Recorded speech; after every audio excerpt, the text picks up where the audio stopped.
I'd like to introduce the idea of tuples, and this is going to seem like a big digression, I think. But if we go back to the first version of tic-tac-toe we wrote, there were really just two things that we had to keep up with, and only for a very short amount of time. There was the board. We quickly mutated the board if we needed to. We printed it, and then we were able to figure out the winner, and then we immediately printed the winner. In this version of our program, though, we're going to need to keep up with those things and track how they change over time. And there's several other things that we're going to have to keep track of. So we have the cells, we have who the current player is. So it starts off with X, and then it goes to O, and then it goes back and forth. But it doesn't go to the next player if there's a problem with the current move. So it needs to stay, like I showed in the intro there. If player O makes a series of illegal moves, then they need to be rejected, and the player stays as O. And when there is an error, we need to display that error. So how are you going to do that? Are you going to keep track of the error inside of like some sort of a global variable, or are you just going to print it right away? How's that going to work? When the user wants to quit, there's an escape hash. There's the press Q to quit.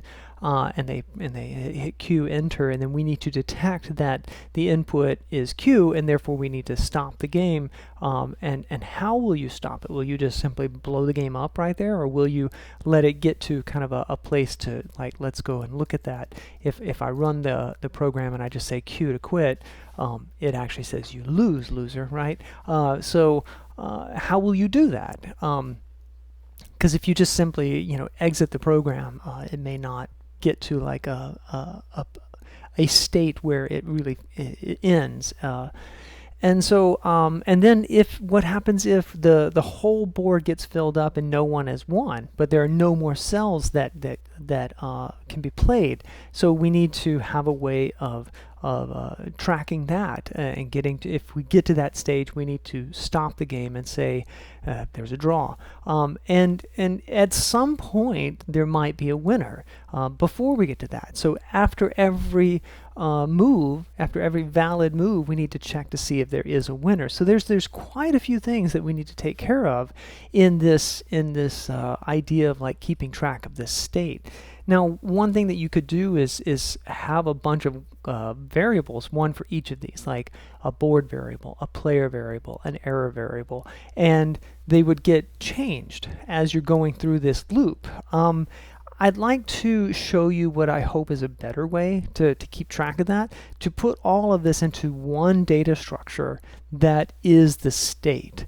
And a data structure that you might think of naturally to handle that kind of a thing might be a dict, because the keys would be like board, and the value would be the string or the list of the values for the board, and then there could be a player, and that could either be an X or an O.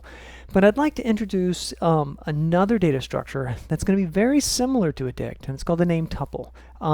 And there's a couple things I like about this. One is that we can actually assign types to the different values in this structure, and the other is that this structure is naturally immutable. So when we've talked about immutable data structures in Python, we've definitely come across strings, and tuples are two that we've come across that are immutable. And I think that it might seem counterintuitive to think that we want to use an immutable data structure to keep up with data that is inherently mutable over time, but I'm going to show you why I think this is a good idea. So that's where we're going to pick up next.